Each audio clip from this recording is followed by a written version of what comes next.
What's up, everybody? Long time no talk. We're back here to talk about some MMA related stuff. So that's the best entry I could come in. Yeah, Dang, yeah. and you ruined it. I always fuck it up. So that's it wouldn't be the Devin Bear of me fucking something up, right? So yeah, man, we're gonna talk about UFC Fight Night Topuria versus Emmett coming up this Saturday, and we're gonna touch a little bit about our the Elevate Fight series that we just went and watched last weekend. So a little bit to discuss, a little bit to talk about. we're talking Emmett Topuria and not the lightweight stuff. Oh, yeah, we're gonna talk about the license. So do you want to Okay. get into that right now? I figured that's what we were doing instead, Oh shit. but it's okay. Okay.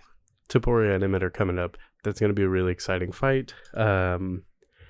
Both guys, you have to think, this is, I don't know if it's title contention on the line for this, but definitely top 5. If one of them wins this fight, they have to be kind of in top 5, top 3 even talks. Yeah. Topuria is shooting through the ranks, and Emmett's made his case already, and then he just lost to Cater. How long ago was that? Who lost to Cater? Emmett? No, he beat He Cater. beat Cater. Yeah. Okay, so he beat Cater. I don't know why I had that backwards. So he beat Cater. Yeah, so top 3, I think, between those two. Yeah, I think whoever wins this fight probably does get the next title shot, depending. I would think so. Depending if like Yair beats Volkanovski. So You think if he doesn't win, they don't get it, or if he if does? if I'm sorry, if Volkanovski, if Alex wins his fight against Yair next month, then I think whoever wins out of these two probably get the next title fight, because this clears up a lot of what's kind of going on with the title picture. If Yair wins, then we have a whole like spiel of guys that we can give to Yair to fight for They'll the title. do a rematch, either a rematch with Volk or a rematch with Max. They'll do that. Yeah, because they're not going to give it to Emmett or Topuria. It just opens the door for more challengers to get the chance. Because you look at Al Volkanovski, I mean, the guy's cleaned out most of the top 5. So same with Max. Yeah, it's like fighting Max all the way. You might as well ask, hey man, now I want championship pay. Like, I'm fighting for the belt, because if I beat him, then I got to fight for the belt after. It's like fighting Robert. It's a lot like Robert Whittaker.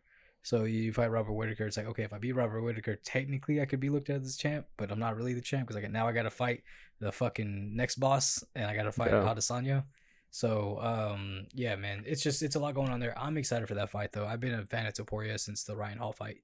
That's where I kind of first recognized him. That was pretty cool. I was hoping for more from Ryan Hall in that. I think we all were.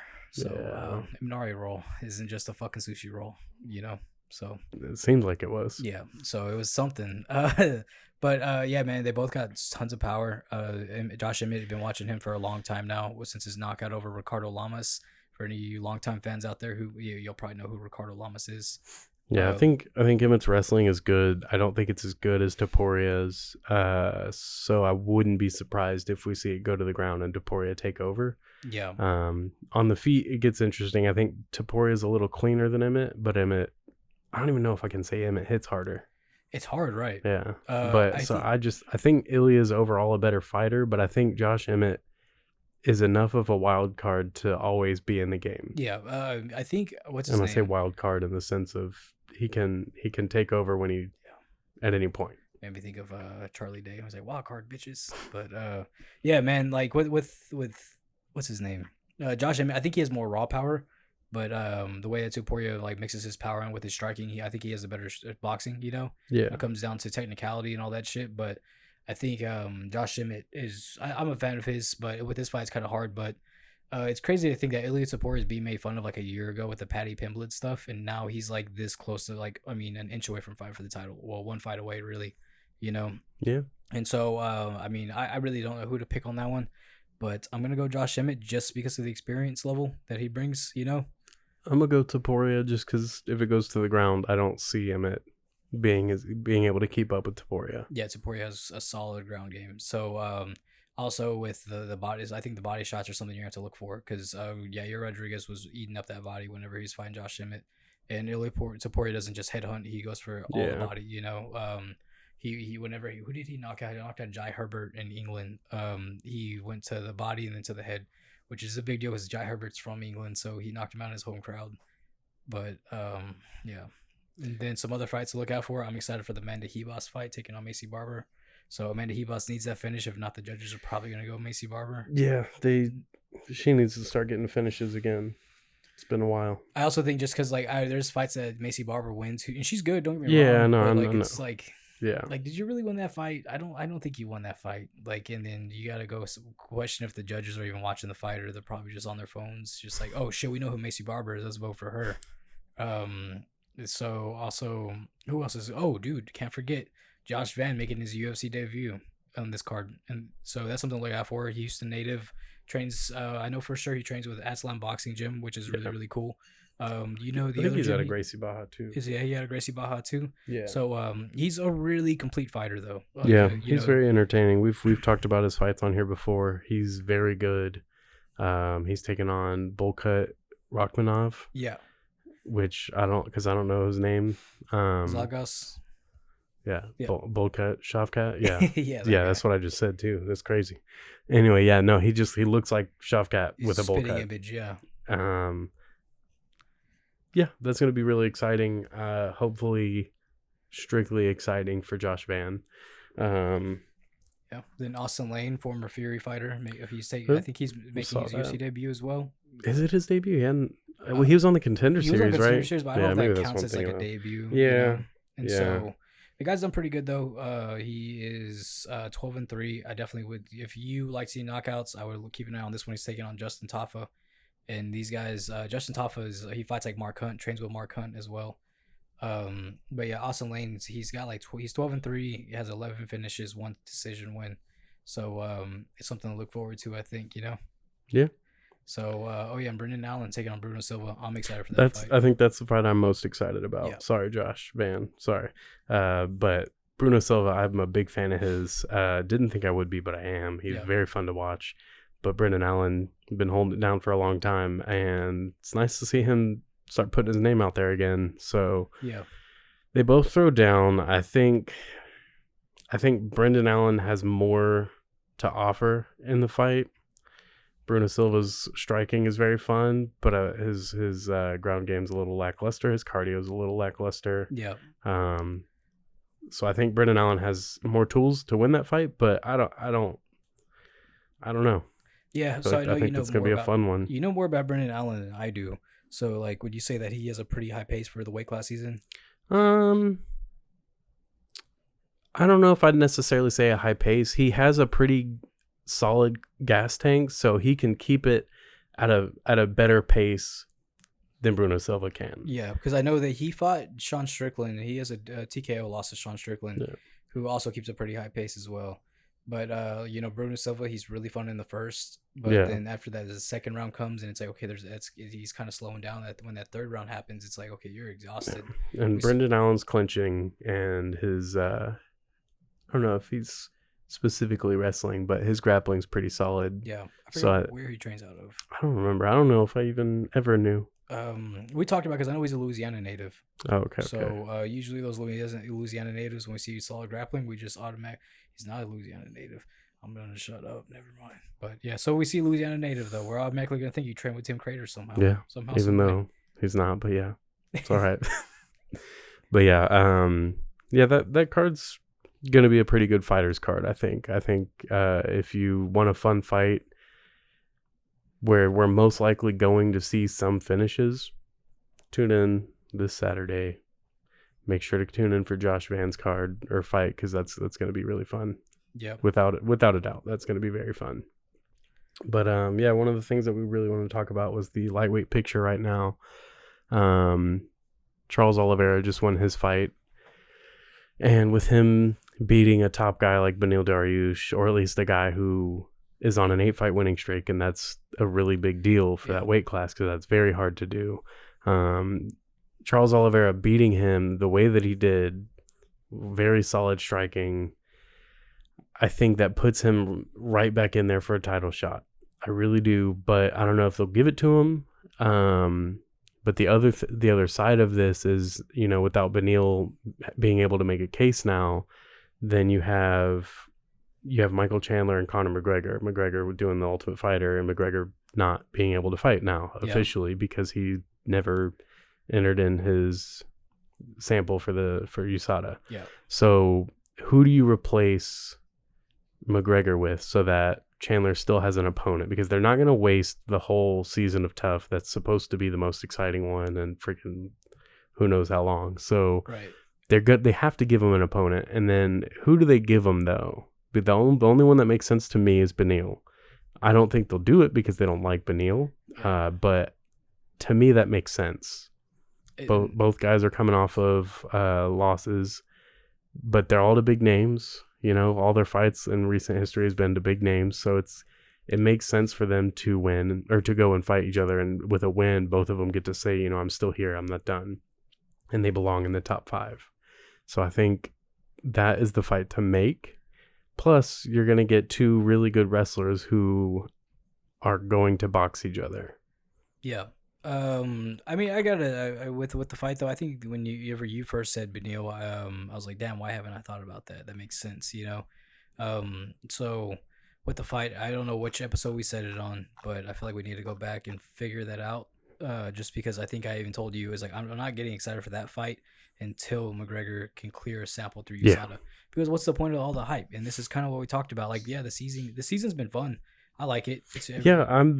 This is the first season that I'm really invested in, and unfortunately it has McGregor on it. Yeah. Because I know everyone's just going to contribute that to him, but no, I really like the prospect of having prospects, but prospects versus vets. And you know, it wasn't supposed to be that way, but that's how it ended up, because Chandler he made sure to go all vets, and I would have too. I think that, you know, I know it sounds like hindsight at this point because he's 4-0 at this point, right? But no, I would have 100% gone all vets because that's just smarter. They're more coachable.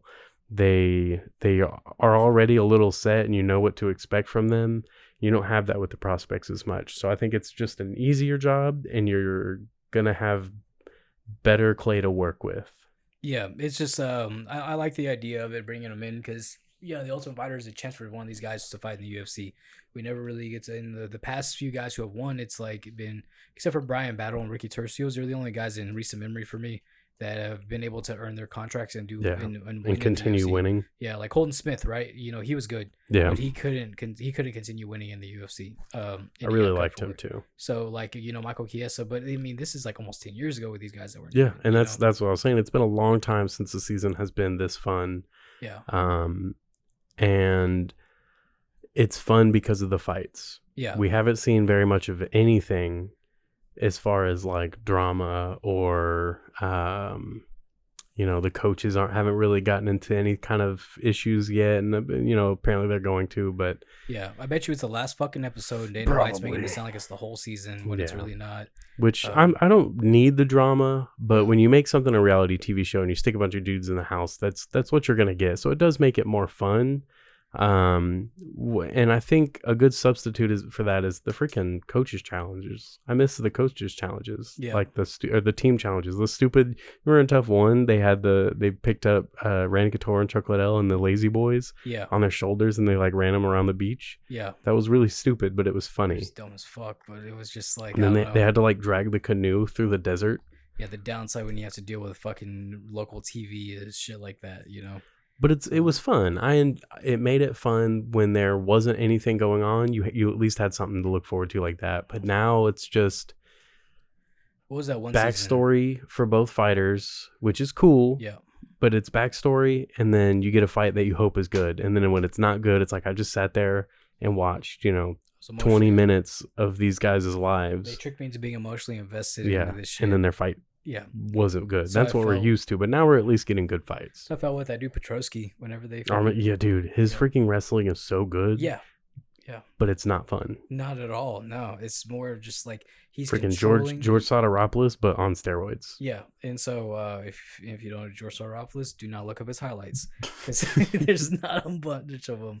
But yeah, man, like this season's been fun. It's cool because there's guys that it's like I was a fan of when they were there, whenever they were in the UFC. And now that they're in the UFC, I mean, they're like Roosevelt Roberts. Like, I feel like he should have never got cut. He just had a bad string of opponents he went up against. And the Bahamondes knockout, I remember when we watched that, I was freaking hyped on that. That was a really good fight. Yeah. I remember being so stuck on the fact that they were so thin in that fight that I was like a body kick. Like, would do some damage. I was on my way to your house whenever that fight happened, and I missed it. And you're like, no, fuck this other fight. We're going to go back and watch this fight. and we It went was back. really Dude, good. they threw down, and Yeah. but like it sucks for that. But what was I gonna mention, man? But it's like we're seeing with these prospects, like they just can't hang in there with the vets. There's no like they like the experience, and it Yeah. happens. You know, it's part of the sport, especially with a sport like this. It happens if you see put fucking like you know Tom Brady up against a rookie quarterback who's going to do better, and just translate in other all types of sports. But it's also like this is where I think we talked about right now for when we were grabbing lunch is I wonder with these prospects who are told that they're UFC bound. It's just like, oh, dude, you're gonna get the call up soon. Yeah. Like, you know, just keep working at it. It's just like I wonder how many of these prospects like are actually fighting top talent in their area. You As know, opposed to having padded records. yeah, because you know, they're are these local promoters giving them you know, just padding their record with fights and being like, well, you're gonna beat the fuck out of this guy. Take this fight. Because then they can send someone to the UFC and be like, look what we can produce. Yeah. And that's a really seemingly big issue that's going on a lot in the MMA community. I'll say Houston MMA community because that's the only one I have seen myself. With, right? And I don't want to blanket something with and be incorrect. But the Houston MMA community, we see a lot of it. Maybe people don't like hearing that, but it's true. We see it. Yeah. Same with boxing. We see it a lot in boxing as well, but that's just kind of boxing as a whole. Yeah. Sorry, everybody. But you can kind of see who doesn't get that. They don't get the padded records. They go in there, and even if they get an opponent that's a little like they're kind of expected to beat, they go in there and they beat them the way they're supposed to beat them. And so it's like they're not being fed necessarily. They're earning it, or at the very least, they're showing you they deserve a bigger spot. Yeah, that's what we want to see when you're given an opponent who's not up to par against you, but you go in there and you run through them. That's what you're supposed to do. So that's good to see. Yeah. But we see these dudes who go in there and they fight people and they have trouble in one round, then the next round they do well. It's like, okay, well, why'd you have trouble in that first round? And you won the fight, but there's problems. And then they're going to keep moving you up faster and faster because they want to be like, look at our boy, dude. Yeah. And so I just think it's just one of the things where it's like, you know, I get wanting to be undefeated fighter. I get wanting to, you know, like get on as quick as you can into the UFC or into the PFL or even Bellator. But like a fight that I was excited for, a local fight, for example, is like with Smotherman versus Caballero. Because both those dudes are solid fucking fighters, but they're both good. They're both on the cusp of doing something great, right? Especially Smotherman. And Smotherman goes out there and they kind of go back and forth the first round. Smotherman knocks him out in the second round. And it was like, okay, now we know how good Smotherman is against guys at his level or above it, you know? Yeah. And so we get to see exactly what kind of level he's at because he's fighting other top guys in your local promotion. So, and that's what we want to see is the best of the best from what we can produce locally fight each other. And a lot of times we don't get that, or we get some different kind of version of it where one is still expected to win. Yeah. But like when Hayden fought recently, Hayden Briers, he won his fight by decision. We got to see that live. It was a great performance by him. Hopefully we'll have him on to talk about it soon. And but like that fight, like we knew watching that fight, we knew about the other guy. I'm blanking on his name at the moment, but it's because I just know Hayden, you know. And so but like that fight, I too am blanking on his name. Right. Shame on me. We were talking about the whole fight too, but like not talking about like us forgetting it, but for talking about using his name when we were watching the fight. But like we watched that fight with Hayden, right? And then he's fighting a guy that's like, you know, the only guy that the guy's lost to. Jesus fucking Christ! It'd be so much less confusing if I just like said his name. Lopez? No, it's not Lopez. I don't believe. Because it's the guy that Oliver fought. Right. So that's what I was gonna mention is Isaac Vasquez. There we go. So you know, I mean, you look at the guys that we knew that Isaac Vasquez is a tough dude. Yeah. You know, he's a great fighter, but like we look at the guys that he's lost to, because he's 3-3 right now in his amateur career. But I mean, to name some of the guys that he's fought Hayden Briers, Nathan Regino, who's another great local fighter. Fantastic boxer. He has a lot of potential whenever he goes pro. Oliver Jimenez, it was his second loss in his career. I mean, dude, Oliver's fucking solid. Jimenez, what I say? Yeah. Jimenez or something? I'm not really sure, but yeah, I've been pretty tongue tied lately. But yeah, he had another loss against Camden Fontenot. So, yeah. I mean, like I said, there are some guys like Vasquez who they're not getting easy fights, and they're still making them fun fights or winning, and that's what we want to see. Yeah. So the issue with Tough, anyway, let's get back on point. We've been talking about Tough for a bit. We're supposed to be talking about lightweights. But yeah, I mean, we're kind of getting a little off subject, but it's kind of one of those days, Yeah, we're just chilling, just shooting the shit, really. But yeah, I really think that this season of Tough is kind of showing that like you were saying, a lot of these prospects they're going out and they're winning titles in these smaller organizations, which is good. That's what they're supposed to do. They look good in their fights, but the level of competition is different. And I think as competitors, coaches, fighters, friends even, we need to acknowledge that, because when you don't acknowledge that, you get all these guys who think, and there's nothing wrong with thinking you're ready and believing in yourself, but there is something wrong with not acknowledging faults or weaknesses and blindly believing that you are this great fighter when you're not. Yeah. And not that they aren't great fighters, they're just not ready. Yeah. And it's obvious, because 4-0. Chandler's team is 4-0 for a reason. I mean, what's it called? Like what Roosevelt Roberts did to his opponent, and I was rooting for the guy. It was hard because like they made, you know what I'm saying, exactly what you talked about. They tug at your heartstrings a little bit, really bring you in. You guys knocked out in 10 seconds. I'm like, that fucking sucks, dude. But it's not. It doesn't say he's a bad fighter. He's just going against a veteran. But I mean, but guys like Roosevelt Roberts, especially because it's lightweights and bantamweights, the two most stacked divisions in the UFC. What's it going to be like whenever you get to the UFC and you aren't there yet? You aren't ready for it yet. You know, Mondo Gutierrez, I believe was his last name, right? The one that fought. He fought Cody Gibson. Yeah, and he lost by a flying knee. And it's just like, but who's to say that like it doesn't make you a bad fighter at all? I mean, you ever go back and forth, but Cody just found his rhythm way faster. And part of that is experience. Yeah, you know how to do that. He goes in there and it's probably like, I've been in here with somebody like this before. And just because this thought popped in my head, when I say experience, I don't strictly mean fight time or amount of fights. I mean the level of competition you're fighting as well. Yeah. Because if you have one guy who's fought, 10 guys who are all like, 0-1, 1-3, 1-5. Yeah. As opposed to someone who has 10 fights, but they're all against winning record people, one person's going to have a bit more of an edge in experience because they fought better opponents. Right. So they have more experience. Like you're fighting guys who are the best in the Southwest. These guys are fighting guys who are the best in the world, you know? And it's very different. And again, I think that shows. So if you think we're wrong, let us know. Let us know in the comments. Really do. Like this is interesting to us to talk about this kind of shit, but I just think some of these prospects just aren't ready for what's here, Yeah. It is what it is. I mean, it's not dissing or hating or whatever. It's just what we see and what we notice, and I don't think that it doesn't make sense. And if people aren't fans of hearing it, well, in our opinion, it's truth, and that's. I'm looking forward to Jason Knight's fight. Yeah, I like Jason Knight. He's just a funny dude. He's hilarious. Like I remember Roosevelt Roberts was getting into it with somebody, and what's it called?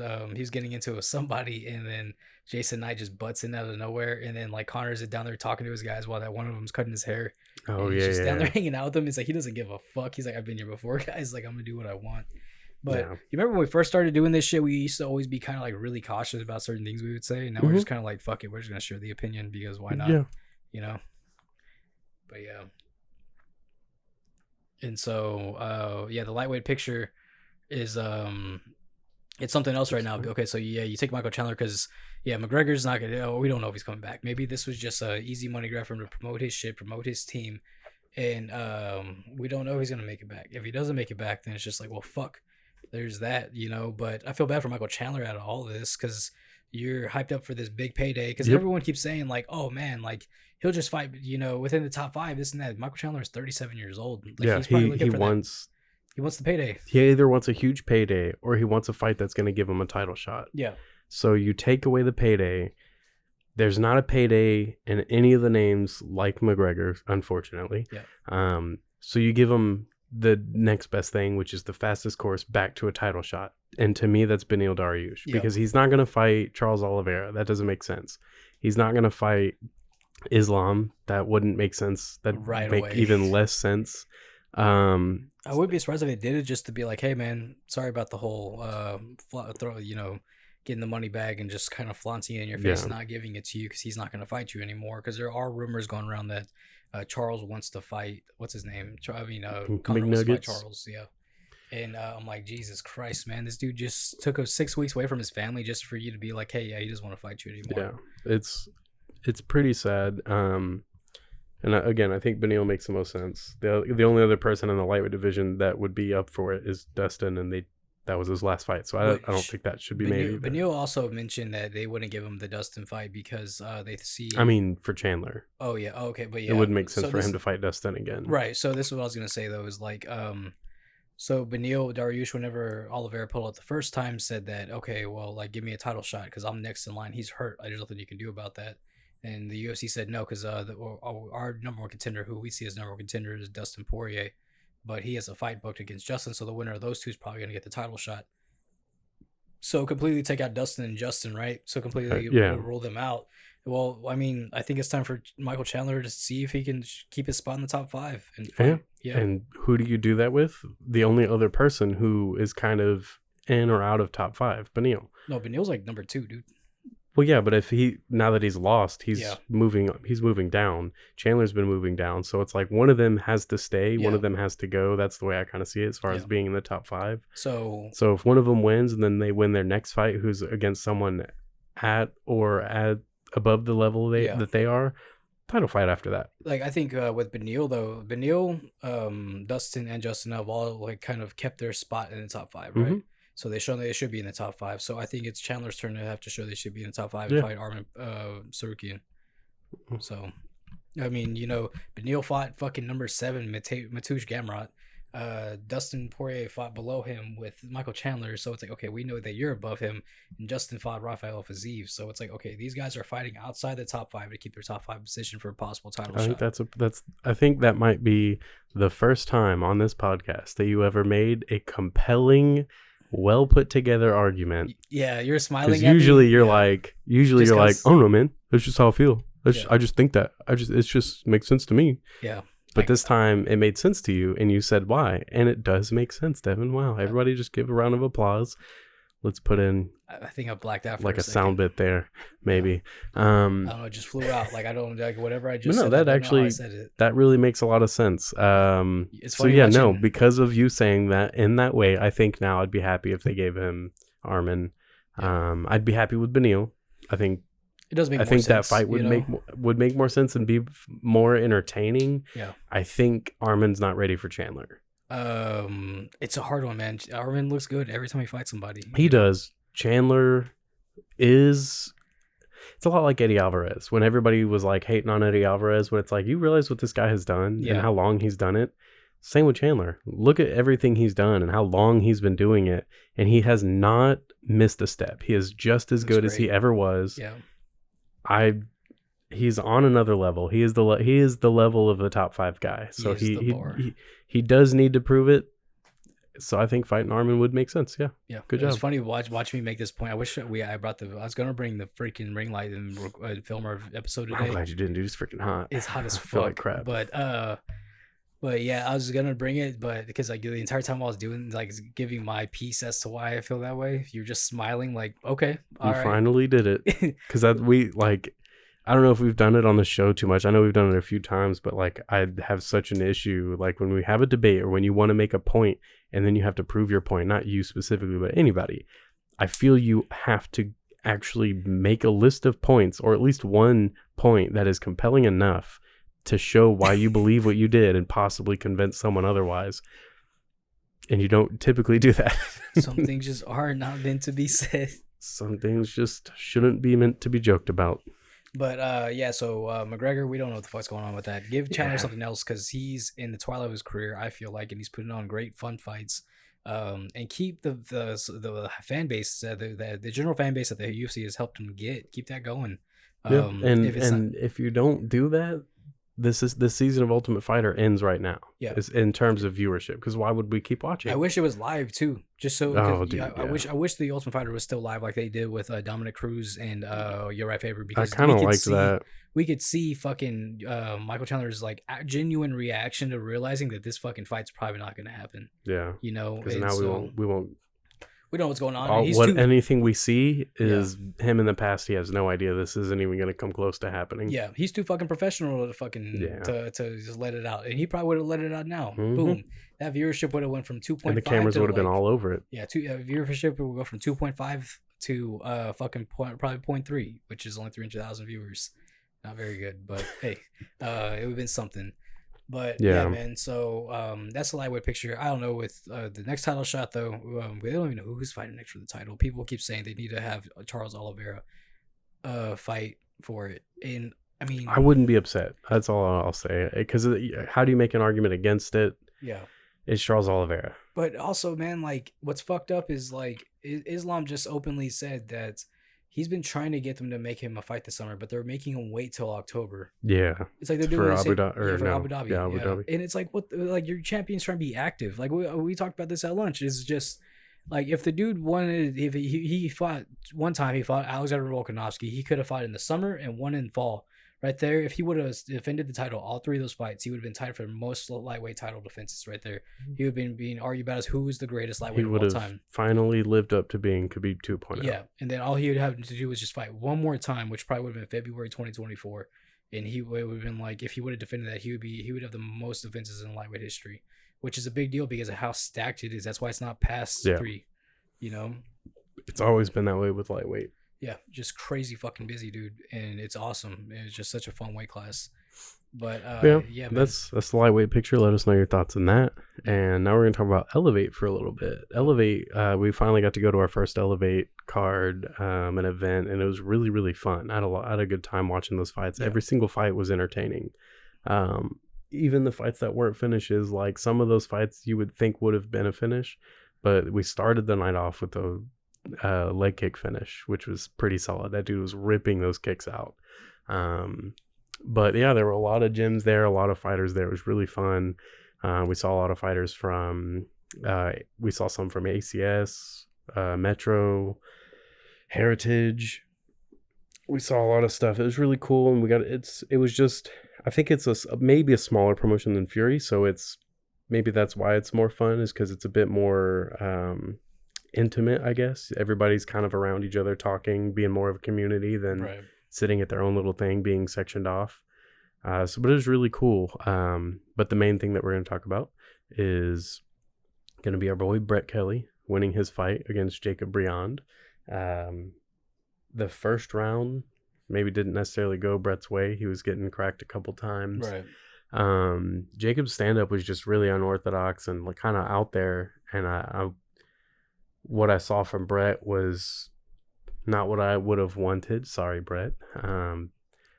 He was going out there, I think, with his hands low, and that's what Jacob was able to capitalize on, because he'd go real high with those strikes, and he'd kind of come from pretty far away, so it was hard to be prepared for, I think. So good on Jacob for that. But I think what was really good for Brett is whenever it came in close, or whenever he needed to, he'd get it down to the ground, or he'd clinch up when he needed to, and he would kind of take over from there. And it showed, because Brett ended up getting a guillotine in the second round, tapping him out. And he tapped out very quick to that. Like once he got it, and he tapped out. It was pretty fun. Yeah, no, it was a good back and forth. Yeah, and Brett said he has some things coming, so we'll let him talk about that whenever he's ready to announce what's going on with him. But yeah, man, he did a great job. That guillotine, the second I saw it, and you couldn't see the back of Jacob's head. Usually whenever it's not fully in, you can see like the bottom hairline on the back of their neck. You couldn't see that. I was like, that's fucking deep. Like that's really deep. And I was like, and I think I told you, I was like, he's about to tap, and then he did. I was like, let's go. Yeah, Brett set that up really well. You know what really tipped the night for me though? Like what was like, besides Brett winning, was like really cool though. Was not cool, but hilarious. It was when we were sitting. We actually happened to be near people that were there for Brett and people that were there for Jacob. Right in front of us, Jacob. And so they were right in front of us, Jacob's family. They were like really, really nice. They were, supporting their family member, and we're all for that kind of shit, And somebody says, booed Jacob, and then she turns around, was like, "Fuck you, motherfucker!" And I could not stop fucking laughing at that, dude. That was very funny. Yeah, and I was like, They yeah, got very defensive. quick. They were quick to. They were about to. Mhm. There was about to be a fight in the stands, and I was fucking all for it. I'm like, I'm here for Brett too, man, but I'm not helping you out in case some shit goes down. Like, I'm gonna watch. I did a little Yeah, bit. that shit was funny though. I was booing, and I don't remember everything I said, but I said some stuff. No hate on Jacob. Yeah, I don't not know at all, Jacob. not at all. It was just fun The because situation I'm was funny. yeah, you know? I'm there for Brett, so I'm gonna support my guy, and I'm Yeah. gonna go the other way. And if someone doesn't like that, I'm sorry, but that's competition. That's kind of how it works. Yeah, I don't want anything bad for Jacob, other than for him to lose this fight because I'm going for Brett. Right. So we consider Brett a friend, so we were like, "This is hilarious" because we're also going for Yes, Brett it was too. hysterical. Yeah, They were getting so mad, dude. And after that first round, Jacob had a good first round. Yeah. Brett made it a fight though, so it's not. I wasn't like, oh wow, this is deep waters. Yeah, But the second round happened, and it was a little bit more the same. But Brett seemed a bit more prepared for it. Yeah. So once it started seeming maybe like it was going that same way, he took over, took it to the ground with his guillotine. Yeah. Solid, and it was really good, Yeah. and we were all over it. We were hyped up. I was very excited, man. It was cool to talk to him a little bit after too. What's it called? Then I remember I asked him, I was Cool like, as a cucumber. He was was, just dude. He was like he was just chilling, like, dude. nah, I was all right, man. He Yeah. cracked me with the shot, so I was like, oh, okay, never mind. Yeah, and so I remember talking with him a little bit after, and I was like, "So any plans tonight? Going out tonight?" He's like, "Nah, man, I'm just gonna get home to my dogs." Yeah. And so I was like, "There's a man that knows exactly what he's supposed to do in life, right there." If I remember Yeah, right, he's he's got like a pretty- German Shepherd mix. Yeah, he's got his priorities straight and just fighting and taking care of dogs. So I think it's pretty fucking dope. I can know? relate and respect that. I think it's cool, man. So we also learned a little bit about Jacob's the way he fights too. Stand up, yeah. And actually, like, I can get behind that because it's very risky. Yeah. And when you want to see more of that, Yeah. like as a fan, maybe a casual fan, who knows? But you want to see more of that. You want to see someone go out there and make it entertaining, make it a little wild. And Yeah. Jacob did that. And that's what I was like. I thought he had good hands as well. And somebody we got to talk with was Spencer Sled, a local Houston fighter, and he got to tell us kind of how Jacob goes about things a little bit, which it was really cool to just say, not really like his game plan, nothing like that, but it was more of just him saying, like, I know Jacob likes to just do like this stuff or he works on this. It's like that's really cool to kind of talk with like what goes into somebody's like mindset into fighting, So that dude was cool as fuck to talk to as well, So Yeah, we got to talk to a handful of people, Spencer being one of them, and then Drew, the coach at ACS. yeah. And then we talked with Juan Tolbert from Gracie Baja, and he was pretty hyped up. Yeah, so dude, he he was really was. fun to watch the fights with. Yeah. So I remember we got to talk a little bit because with one of the coaches I was working with at the gym. And so he was like, dude, you know Coach Chris? I was like, yes. And he was like talking about techniques. I'm like, I know exactly what you're talking about, man. That's really fucking cool. Yes, we know things. What's We know things. Yeah. It was just really cool though. We're not that dumb. Because so the coach he's talking about with Coach Chris over at Revolution is very technique based, like is very heavy on the fundamentals. And so when he started talking about things, I'm like, shit, dude, it's really cool to talk with you about this because you know exactly what I'm talking about. I just don't know how to describe it. Like, it's like I can't put it into words. Just Well, I know Juan trains a lot with Alexis and Vern Cruz, so it's Muay Thai's definitely not unfamiliar territory with him. Right. So it was cool seeing some of the guys from some of the West Chase guys also out there. Yeah. Bullshitting with them. Yeah, we saw Alex Morono was out there. Jake Heffernan was out there. Like I said, there's a lot of people. Nico was out there. Really fun having that kind of environment again. I think we've been going to the Fury fights a lot, so we haven't been in that environment a lot. Yeah. Or at least for a while. So it was really nice being in, like I said, a bit more intimate of an environment. Right, that's what I was gonna say too. Is I like the setup they had because it didn't really feel like you had a bad seat anywhere. Yeah. So with the Escapade, not with Fury, but with the Escapade where it's at, where they have their fights at, it's just if you're not close, like it's kind of hard to get a good spot watch the fight. Which is why we get our little booth because it's comfortable and we can still see the cage pretty well. Yeah, and they have TVs. But at least we get too. to be comfortable. Yeah, and so the biggest thing is comfort with because of those little booths, or not booths, the little like tables with the bar stools. I don't want to sit at that the whole time. Yeah, it does get uncomfortable. And so I think we stood the whole time at the Elevate fights, but it was a good time though. It's different when you're having fun. Dude, I had a good time. So yeah, just if you ever go to the Elevate fights, get a couple of drinks before you go in, so you don't spend a bag. Dude, oh my gosh. Yeah. And that's not Elevate's fault, like you were saying. It's the venue. But man, like $20-something for a couple beers. Yeah. Oh my god. At that point, yeah, never mind. Lord help us. Yeah, it was. But it was the economy. We used to be a country. So, but it was a good time though, man. I really look forward to going out there again and checking that shit out. What's it called? It was really cool for some of the guys that came up to us and talked to us. So appreciate y'all giving us some of y'all's time, because we're always happy to talk with anybody about fighting or just shoot the shit about that, you know. Yeah, so yeah, let us know again your thoughts about the lightweight picture. Let us know what you think about the Ultimate Fighter, if it even matters to you. Did you even know it was going on? Emmett and Topuria, who do you think is going to win? Because I do agree that that's a tough one, but I'm gonna stand strong with Topuria I don't know if by submission, but I do believe he's gonna take over on the ground. 5 rounds, I'm gonna go submission. 5 rounds is a heavy pace for how these guys fight. Yeah, he's gonna get a submission because Emmett's cardio isn't always that great. No, and if it's piecing him up on the feet, he's training with Kamaru Usman now. I'm not sure if you saw that, but Ilya Topuria like a sparring. He's got him on that special juice. Probably, shit on that fucking. Never mind, but. Yeah, let us know your thoughts.